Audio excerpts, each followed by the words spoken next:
So I was looking at some of my old videos and I realized it's been 9 months since I've done a Prepper Potpourri spotlight.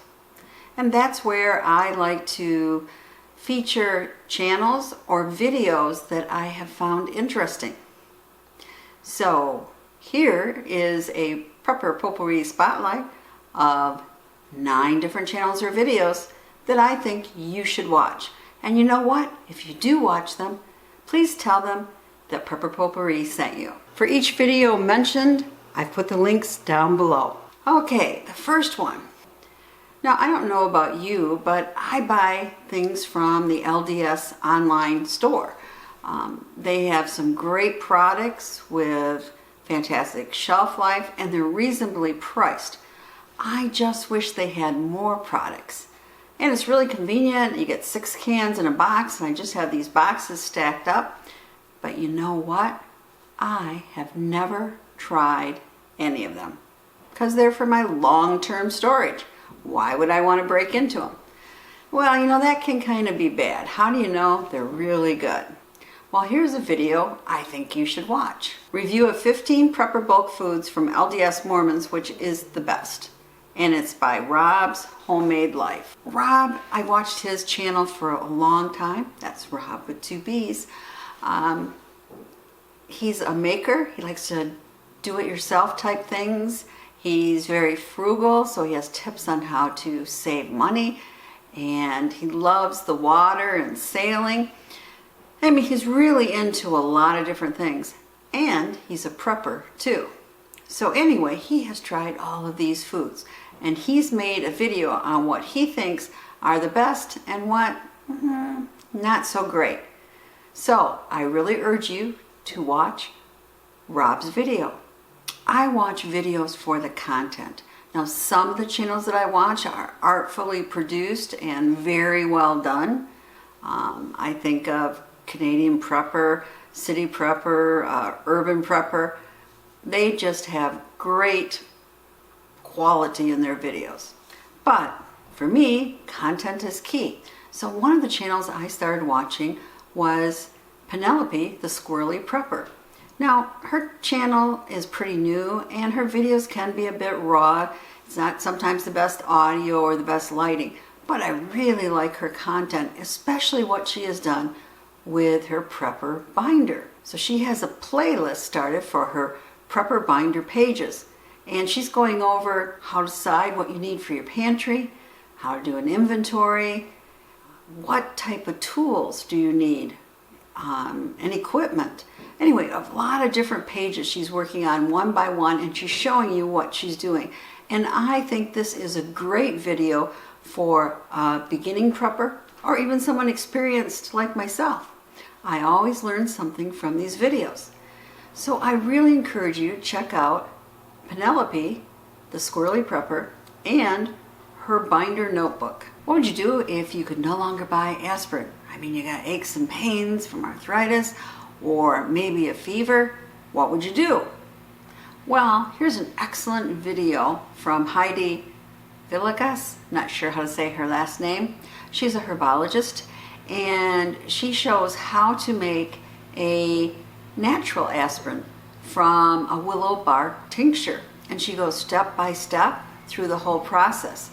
And one of the things she says is that the advantage to this is it doesn't have some of the additives that you'll find in normal aspirin. If you look at normal aspirin, it has hypomelurose, powdered cellulose, or tricabin. Anyway, trypsin, a lot of different things that I can't pronounce. But if you make it yourself, it doesn't have those additives. Now, she actually buys the willow bark online and makes it from there. So it's something that you could keep in your pantry or in your prepper supplies just in case. Next spring, I think I might try, we have a big willow tree out by the creek, and I think I'll try actually making it from scratch. I'm very interested. I'm someone who maybe uses aspirin or Aleve or something like that maybe once or twice a year. I don't use it a lot. But you know what? When I do, I like to see that it's in my cupboard. So I think I'm going to try making one of these tinctures this spring, and you might want to try it too. So lately in the news, there's been a lot about power outages. I mean, especially in California, right, with the high winds and PG&E. But just on Halloween, there was a, I guess, really bad storm that on the East Coast, which made, I think it was 800,000 people lost power. So it's always good to be prepared. Now, Iridium 242, I think, did an excellent job. His video was prepping and dealing with long-term power outages. He really has a lot of neat ideas. I mean, he even has a solar-powered ice maker, so he can keep things cold. Now, Iridium 242 has been around for a long time. I've watched his videos. He has a lot of prepping videos. He lives in Pahrump, I love saying that, Pahrump, Nevada, and his home is really his prepper bug out location. But he has dealt with power outages, and he wants to tell you what equipment he has and what's a good idea to have on hand. I thought it was an excellent video. The only thing I'd say it was missing is, up here in the north, one of our considerations is staying warm, right? So where he's living, that's not as much of a concern. But anyway, watch this video and see if you have everything you need when the lights go out. Now, Prepared Suburbanite has a channel, and he's even showing step by step how they're building buildings on their bug out location and what he does for his EDC and his bug out bags. And he has a lot of good videos. But something I found interesting was his video entitled Prepper Stages of Prepping and Burnout. And he goes through the 4 stages of prepping: discovery, affirmation, action, and actualization. You know, actualization is when you really think, look around and go, hey, I met my goals. But then you know what can happen is burnout. And so he talks about some techniques you can use to maybe prevent burnout, and just to recognize that when it happens.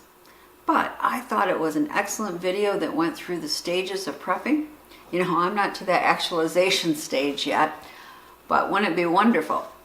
But as he points out, then maybe we'll set new goals even higher than our old goals. But I think it was a great video, and I urge you to watch it. Now, Magic Prepper is rather a hyper channel creator. I mean, he talks pretty fast.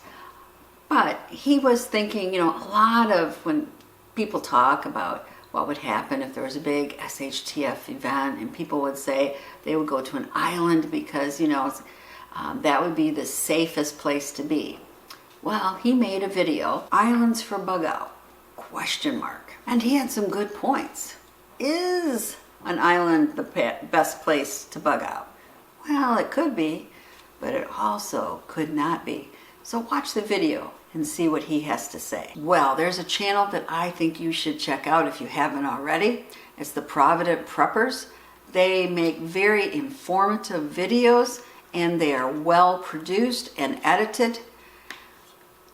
They made one called 20 Rookie Prepper Mistakes. And you know what? I recognize myself in 1 or 2 of those, not telling you which one, when I started prepping, and I bet you'll recognize yourselves too. But it's an interesting video. But they have a lot of great videos.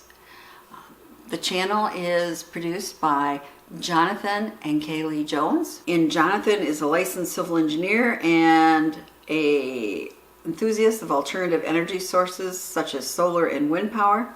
And he has been an officer for the American Civil Defense Association. His wife Kylie is former editor for the Journal of Civil Defense, and together they published The Provident Prepper, a common sense guide to preparing for emergencies. They have over 79,000 subscribers, maybe more when you check them out. And last month, well, actually 90 days, they did a challenge for themselves, which was to only eat food from their own food storage. And this is even more of a challenge when you have children who go to school and are active in sports and those type of things. But I found it really interesting. Well, this month they're doing another, this is only a 30-day challenge, but they're challenging themselves to cook only, well, I should say, to cook their food not using electricity or natural gas oven stove. They're going to use only alternative methods. So I think that will be really interesting too. So I really urge you, check out the Provident Prepper. I'm sure most of you watch Nate's channel, the Canadian Prepper, and he is one of those that produces the very artful type videos. And he especially likes doing different scenarios after SHTF situations. But sometimes he does things outdoors or gear reviews. Well, in this case, I thought this video was really good. It's entitled How to Make Survival Super Glue. Now, I have tried this before, but my recipe was a little different. It was using the sap or the resin right from the pine tree. So I went out, I didn't hurt the tree, I just got some natural one that was there. And then I put in some of the natural charcoal from a fire. And then, yes, I added some deer droppings. What a great recipe. And mixed it together. Did I get glue? Yes. I also somehow got it on my hands all over. It was pretty darn messy. Now, he is actually no deer poop and no wood ash or charcoal. He's just using the pure sap, the resin itself. And he actually has a procedure where he drains it through cheesecloth. So he gets a very pure product. You know, all the impurities has been sifted out. But I thought it was amazing what that glue could hold. I mean, look at this. So I think it's a great skill to have and know how to do, especially if you're like me and have a lot of pine trees on your property. But check out Nate's video. Well, the last video is more for fun, but it did make me think. It's entitled, People Who Were Raised by Doomsday Preppers. What Was It Like? Ask Reddit by Toad Films. And you know, it made me think a little bit. As being preppers, we have to be careful on how we approach this with our children or our grandchildren. We don't want to make them anxious that something terrible is going to happen and have them suffering from anxiety. But there was one quote there that I really liked. Let me read it to you. If there's anything I've learned from all of this, it's that self-sufficiency is one of the best feelings you can have. It is the combined meaning of hope, confidence, and strength. Wow. So if you can install that in your children, that is what we all want. Not having somebody shivering and worried about what's going to happen next. So I hope you check out some of these channels and videos and tell them Prepper Potpourri sent you. And if you find a video that you think is particularly stellar or looks at something from a different perspective, please let me know, because it might appear in my next Prepper Potpourri Spotlight. As always, please subscribe, share the knowledge, hit that little bell below for notifications. Thank you.